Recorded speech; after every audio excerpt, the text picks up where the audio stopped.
আল্লাহর হাবিব রাহমাতুল লিল আলামিন বলেছেন, ইত্তাকু ফিরাসাতাল মুমিনিন ফাইন্নাহু ইয়ানজুরু বিনুরিল্লাহ। ইত্তাকু, তুমি ভয় করো, ফিরাসাতাল মুমিনিন, মুমিনের তীক্ষ্ণ দৃষ্টিকে তুমি ভয় করো, ফাইন্নাহু ইয়ানজুরু বিনুরিল্লাহ। কেননা আমি আপনি মনে করতেছি ওলি আল্লাহরা আমার আপনার মতো সাধারণ দৃষ্টি দিয়ে আমার আপনার দিকে তাকায় না। আল্লাহর হাবিব বলেন, ওলি আল্লাহরা আল্লাহর নূর দ্বারা তোমার আমার দিকে তাকায়। জোরে বলুন সুবহানাল্লাহ। মারিফাতের শক্তি, মারিফাতের কত দাম, যেই তো লম্বা চড়া আলোচনা করার সুযোগ নাই। আমি আপনাদেরকে সহিহুল বুখারী শরীফ থেকে একটা হাদিস তুলে ধরতেছি। দেখেন, নবী হওয়ার পরও মারিফাত শিক্ষার জন্য আল্লাহ পাক হযরত মূসা নবীকে একজন ওলির কাছে পাঠাইছে। জোরে বলুন সুবহানাল্লাহ। এখন আপনি বলবেন হুজুর পাগল হয়ে গেছে। ভাই, এটা আমার কথা না। আপনি সহিহুল বুখারী শরীফ খুলে দেখেন, সেখানের মধ্যে হাদিসটা রয়েছে, মূসা নবীকে তার একজন উম্মত প্রশ্ন করছে, হুজুর আল্লাহর পরে সবচেয়ে বেশি জ্ঞানী কে? মূসা নবী বলতেছে, আল্লাহর পরে সবচেয়ে বেশি জ্ঞানী হলাম আমি। তখনই আমার আল্লাহর কাছে কথাটা পছন্দ হলো না। আল্লাহ পাক মূসা নবীকে এক কথা হলো, তুর পাহাড়ে যাওয়ার পরে মূসা নবীকে বলতেছে, মূসা তোমার চাইতে একজন জ্ঞানী মানুষ আছে। এটা লম্বা চূড়া ঘটনা, আমি সংক্ষেপ করে দিচ্ছি। এর পরবর্তীতে মূসা নবীকে বলছে একটা মাছ নেওয়ার জন্য। মাছটা যখন নিলেন, তার সফর সঙ্গীকে সাথে নিয়ে বলতেছে, মাছটা যেখানে হারাই যাইব সেখানের মধ্যে একজন আমার বান্দাকে পাইবা, উনার কাছ থেকে তুমি মারিফাত শিক্ষা গ্রহণ করবা। জোরে বলুন সুবহানাল্লাহ। তাহলে আমার একটা প্রশ্ন, দেখেন মূসা নবী হওয়ার পর ওলির কাছে গেছে মারিফাত শিক্ষার জন্য। আপনি দেখেন হযরত খিজির আলাইহিস সালামের জীবনী পড়ে দেখেন, কেউ বলেছেন তিনি নবী, কেউ বলেছেন ওলি। তবে বিশুদ্ধ মত পাওয়া যায় তিনি হচ্ছেন আল্লাহ পাকের একজন মহান ওলি। যেমন হযরত লোকমান হাকিমের নাম শুনেছেন? কথা বলেন, শুনেছেন? উনি কি নবী ছিলেন? উনি নবী ছিলেন না, উনি ছিলেন আল্লাহ পাকের একজন মহান ওলি। পবিত্র কোরআনে আয়াত রয়েছে হযরত লোকমান হাকিম যে আল্লাহ পাকের একজন মাহবুব বান্দা ছিল। মূসা নবী এত জালালিয়াতের মানুষ ছিলেন, আজরাইল যখন তার রূহ নেওয়ার জন্য আসলেন, এত জোরে একটা থাপ্পড় মেরেছে, আজরাইলের একটা চক্ষু জমিনের মধ্যে পড়ে গেছে।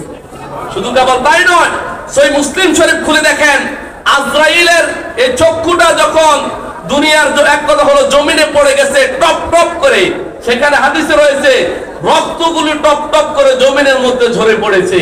সুবহানাল্লাহ বলবেন না? তাহলে দেখেন, আজরাইলকে দেখলে আমরা এক কথা হলো চিত হয়ে যাইব, কাইত হয়ে যাইব, কেউ প্রস্রাব করে দেয়, পায়খানা করে দেয়। মুমিন বান্দারা আজরাইলকে দেখলে কোশ্চিন কালো প্রস্রাবও করবে না, পায়খানাও করবে না। আরে ভাইরা, মূসা নবী আজরাইলের থাপ্পড় মেরেছে, সেই মূসা নবীকে মারিফাত শিক্ষার জন্য আল্লাহ পাক একজন ওলির কাছে পাঠাইছেন। তিনি হলেন হযরত খিজির আলাইহিস সালাম। জোরে বলুন সুবহানাল্লাহ। মূসা নবী যখন এই মাছটা নিয়ে যখন গেলেন, যাওয়ার পরে এই পাথরের কাছে যখন এক কথা হলো রেখে যখন ঘুমাইলেন, ঘুমানোর পরে মাছটা হারিয়ে গেছে, খুঁজতেছে তন্ন তন্ন করে, আর পায় না। পরবর্তীতে একজন মানুষের সঙ্গে দেখা হয়ে গেল, তিনি আর কেউ নয়, তিনি হলেন আল্লাহ পাকের মহান ওলি হযরত খিজির আলাইহিস সালাম। জোরে বলুন সুবহানাল্লাহ। খিজির আলাইহিস সালামের সাথে যখন দেখা হলো, খিজির আলাইহিস সালাম বলতেছে, মূসা নবী বলতেছে, আপনি কে? তখন হযরত খিজির আলাইহিস সালাম পরিচয় দিলেন, আমি আল্লাহ পাকের মহান ওলি হযরত খিজির আলাইহিস সালাম। জোরে বলুন সুবহানাল্লাহ। এই কথা বলার পরে মূসা নবীর আর বুঝতে বাকি রইল না, তিনি আল্লাহ পাক আমাকে উনার কাছে পাঠাইছেন। এর পরবর্তীতে মূসা নবী তাকে বলতেছেন, আল্লাহ পাক আপনার কাছে আমাকে পাঠাইছে কিছু ইলম নেওয়ার জন্য। তখন এক কথা হলো মারিফাত শিক্ষার জন্য। মূসা নবীকে হযরত খিজির আলাইহিস সালাম বলতেছে, না, আপনি মারিফাত শিক্ষা গ্রহণ করতে পারবেন না, আপনার মেজাজ অনেক কড়া। ঠিক কি না? মূসা নবীর মেজাজ গরম না ঠান্ডা? কথা বলেন, মূসা নবীর মেজাজ গরম না ঠান্ডা? গরম নবী। মূসার যেই নবী আজরাইলের পর্যন্ত থাপ্পড় মেরেছে, তাহলে কত জালালিয়াত মেজাজের নবী ছিলেন। সেই মুসা নবী এইভাবে এক কথা হলো, খিজির আলাইহিস সালাম বলতেছে আপনি ধৈর্য কম, আপনার মেজাজ গরম, আপনি পারবেন না। তখন হযরত মুসা নবী বলতেছে না, আমি মারবার শিক্ষা গ্রহণ করতে পারবো, আপনি আমাকে শিক্ষা দেন। এই কথা বলার পরে তখন হযরত খিজির আলাইহিস সালাম বলতেছে আমি কিছু কাজ করব, যে কাজগুলো দেখার পরে আপনি কোনো কথা বলতে পারবেন না। বলতেছে আপনি পারবেন? মুসা নবী বলে হ্যাঁ আমি পারবো। এর পরবর্তীতে বলছে ঠিক আছে তাহলে আমার সাথে চলুন, আমি আপনাকে মারেফাত শিক্ষা দিব। হযরত খিজির আলাইহিস সালাম যখন মুসা নবীকে নিয়ে নদীর পাড়ে গেলেন, নদীর পাড়ে যাওয়ার পরে তখন তিনি একজন নৌকার মাঝিকে দেখলেন, একটা নৌকা নিয়ে আসতেছে। নৌকার মাঝিকে বলতেছে আমাদেরকে এই সমুদ্রটা পার করে দাও। হযরত খিজির আলাইহিস সালাম, মুসা আলাইহিস সালামের সফরসঙ্গী এবং মুসা আলাইহিস সালাম তিনজন, আর নৌকার মাঝি হয়েছে কয়জন? চারজন। এই চারজনে মিলে যখন সমুদ্র পার হয়ে যাওয়ার পরে, নদীর ওই পারে যাওয়ার পরে হযরত খিজির আলাইহিস সালামের হাতে ছিল একটা লম্বা তরোয়াল। এই তরোয়াল দিয়ে তিনি কি করলেন, ওই নৌকাটা এক কথা হলো ফুটু করে দিয়েছে। ফুটু করে দেওয়ার পরে মুসা নবীর মেজাজ হয়ে গেছে গরম। মুসা নবী বলতেছে আপনি একটা কাজ করলেন, এই লোকটা আমাদেরকে উপকার করলো, নদীর এই পার থেকে পার করে এপার পার করে দিল, আমাদের উপকার করলো, আর আপনি তার নৌকাটা ফুটো করে দিলেন। বলেন আমাদের দৃষ্টিতে এটা কি হয়েছে? খারাপ কাজ হয় নাই? কথা বলেন, এটা খারাপ হয়েছে না? কিন্তু না বাবা, এটা মারাফাতের দৃষ্টি দিয়ে ঠিক হয়েছে। কিভাবে? এটা সমাজে আমি লাস্টে দিতেছি। দেখেন পারে ভাইরা, শরীয়তের চক্ষু আর মারাফাতের চক্ষু সমান না। ওলি আল্লাহ এমনি এমনি হয় না বাবা, একটু ভালো করে খেয়াল করেন। এরপরে মুসা নবী এখন তো গরম হয়ে গেলেন, কাজ করলেন। হযরত খিজির আলাইহিস সালাম বলতেছে আপনারা না বলছি আপনি মারাফাত শিক্ষা করতে পারবেন না, আপনার মেজাজ গরম না, আপনি আমার সাথে থাকতে পারবেন না, আপনি চলে যান। মুসা নবী বলতেছে না হুজুর আমার ভুল হয়ে গেছে, আমি আপনার সাথে থাকতে চাই। বলে ঠিক আছে তাহলে চলুন। এর পরবর্তীতে সামনে যাওয়ার পরে মুসা আলাইহিস সালাম দেখলেন, হযরত খিজির আলাইহিস সালাম দেখলেন ছোট একটা বাচ্চা খেলাধুলা করতেছে। তখন তিনি তার হাতের তরবারি দ্বারা একটা আঘাত করে ওই সন্তানটা মেরে ফেলে দিয়েছে। মুসা নবী তো এখন আরো গরম, বলতেছে আপনি কি করলেন? নিষ্পাপ একটা বাচ্চারে মেরে ফেলে দিলেন। এই দেখে আচ্ছা বলেন না, আপনার সামনে যদি ছোট একটা বাচ্চারে এভাবে কেউ মেরে ফেলে দেয়, আপনি কি তারা ছেড়ে দিবেন? ছেড়ে দিবেন? কথা বলে ছেড়ে দিবেন? পারে ভাইরা, মুসা আলাইহিস সালাম এখন গরম হওয়ার পরে হযরত খিজির আলাইহিস সালাম বলতেছে আপনারা বলছি মারাফাত শিক্ষা করতে পারবেন না, এখন আবার কেন কষ্ট যাব? আপনি আমাকে এবার এই কথা বললেন। তখন মুসা আলাইহিস সালাম বলতেছে না হুজুর আমার ভুল হয়ে গেছে, ঠিক আছে। এর পরবর্তীতে এই ঘটনার পরে আবার যাইলেন, সারা এক কথা হলো এলাকা ঘুরতে ঘুরতে যাওয়ার পরে এক বাড়িতে গেলেন। যাওয়ার পরে বলতেছে হুজুর আমার একটু, উনারা খাওয়ার চাইলেন বাড়িওয়ালার কাছে যে আমার ঘরে একটু খাবার দেন, কিন্তু বাড়িওয়ালারা খাবার দিল না। খাবার না দিয়ে এক কথা হলো তাড়িয়ে দিলেন। পরবর্তীতে খিজির আলাইহিস সালাম দেখলেন একটা দেওয়াল ভাঙা। এই দেওয়ালটা হযরত খিজির আলাইহিস সালাম এক কথা হলো কি জানি বলে ফু দিয়া এই দেওয়ালটা, ভাঙা দেওয়ালটা আবার এক কথা হলো নতুন এক কথা হলো দেওয়ালটা পরিপূর্ণভাবে ঠিক করে দিল। জোরে বলুন সুবহানাল্লাহ। ঠিক করে দেওয়ার পরে এখন মুসা আলাইহিস সালাম বলতেছে আমনের তো কিছুই বুঝলাম না, আমনে তো সব কিছু উল্টা। এই বেটারা আমাদের সারাটা দিন খাবার দিল না, খাবার না দিয়া তাড়াইয়া দিল, আর আমনে করে দিলেন তাদের উপকার, এটা হইল? হযরত মুসা তখন খিজির আলাইহিস সালাম বলতেছেন শুনেন, আপনি তো আপনার দৃষ্টি দিয়ে দেখছেন, শরীয়তের দৃষ্টি দিয়ে দেখছেন, এইগুলো কাজগুলো হচ্ছে সব উল্টা। এখন আপনি ভালো করে শুনেন, এই যে আমি দেখলাম নৌকার মাঝি যখন আমাদেরকে এই নদীটা যখন পার করে দিল, আমি কাশফের মাধ্যমে দেখতে পেলাম কিছুক্ষণ পরে রাজার লোকেরা আসবে। এই সমুদ্রের মধ্যে যত নৌকা টলার পেয়েছে সবগুলো রাজার নৌকা লোকেরা নিয়ে গেছে। শুধুই এই নৌকাটা ফুটার কারণে রাজার লোকেরা এই নৌকাটা নেয় নাই। এখন বলেন কাজটা কি ভালো করেছে না খারাপ করেছে?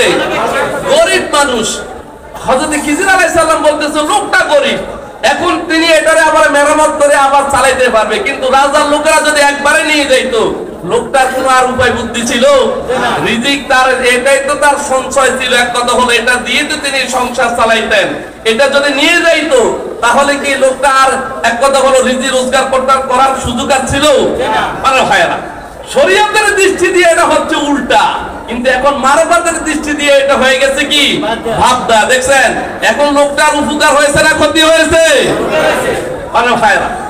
এর দ্বিতীয় নম্বরে হযরতে খিজির আলাইহিস সালাম বলতেছে, এই যে সন্তানটার আমি হত্যা করেছি, তুমি কি জানো এই সন্তানের মা বাবা একজন বিজ্ঞ ওলি, আল্লাহর ওলি ছিল।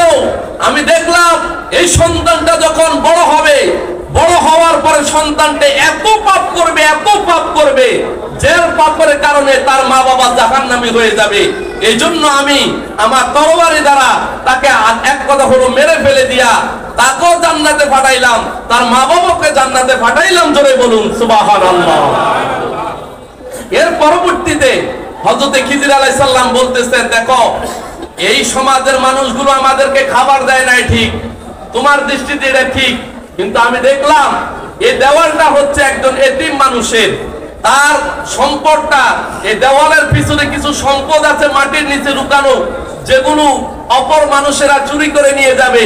আমি দেওয়ালটা উঠাইয়া দিলে তারা এই সম্পদটা নিতে পারবে না, এই জন্য আমি ভাঙা দেওয়ালটা পুনরায় গঠন করে দিয়েছি। জোরে বলুন সুবহানাল্লাহ। এখন এতিম মানুষের উপকার করেছে না অপকার করেছে? উপকার করেছে। শরীয়তের দৃষ্টি দিয়ে, আমার আপনার দৃষ্টি দিয়ে এগুলো হচ্ছে খারাপ দেখতে পারেন, কিন্তু ওলি আল্লাহদের মারফাতের দৃষ্টি দিয়ে এগুলো হলো ভাবদার।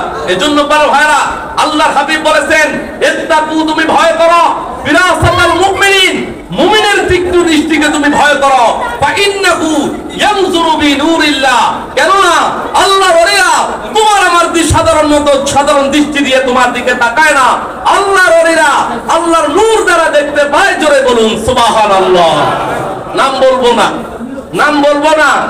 এই শেখ হাসিনা যখন ক্ষমতা থেকে চলে যাবে, যখন দেশ ঠান্ডা, কিছু হয় না, এর 10 দিন পূর্বে, 10 দিন আগেই যখন এক ওলি আল্লাহ চেয়ারে বসা, আমি ফ্লোরের নিচে বসে রয়েছি, উনি পূর্ব দিকে তাকাইয়া এইভাবে বড় করে চোখ দিয়ে বলতেছে, আল্লাহ দেশের অবস্থা তো ভালো না, সামনে যে ভয়াবহ অবস্থা আসতেছে, হাসিনা তো ক্ষমতা থাকতে পারবে না। আমি উনার সাথে দীর্ঘ 6 বছর চলি, আমি উনার কম বেশ সবকিছুই জানি। উনার সাথে আমি অনেক যেইগুলো কাজ উনাকে জিজ্ঞাসা করে যেমনে বলছে এইভাবে করো, এইভাবে করছি আর সাকসেস হয়েছে, কিন্তু তার কথা ওভারটেক করে কিছু কাজ করছি, ওগুলো আমি সাকসেস হতে পারি নাই। তখন দেখলাম আল্লাহর হাবিব যে বলেছেন, ইত্তাকু, তুমি ভয় করো, ফিরাসাতাল মুমিনিন, মুমিনের তীক্ষ্ণ দৃষ্টিকে তুমি ভয় করো। তখনই আমি বুঝলাম আল্লাহর হাবিব রাহমাতুল লিল আলামিন যে বলেছেন, মুমিনের তীক্ষ্ণ দৃষ্টি আর আমার আপনার সাধারণ দৃষ্টি সমান না। আল্লাহ পাক রব্বুল আলামিন আমাদেরকে ওলি হওয়ার মতো তৌফিক দান করে, সকলে বলুন আমিন। এই বলে আমার আলোচনা এখানে শেষ করলাম। সকলে ভালো থাকবেন। আসসালামু আলাইকুম ওয়া রাহমাতুল্লাহি ওয়া বারাকাতুহু।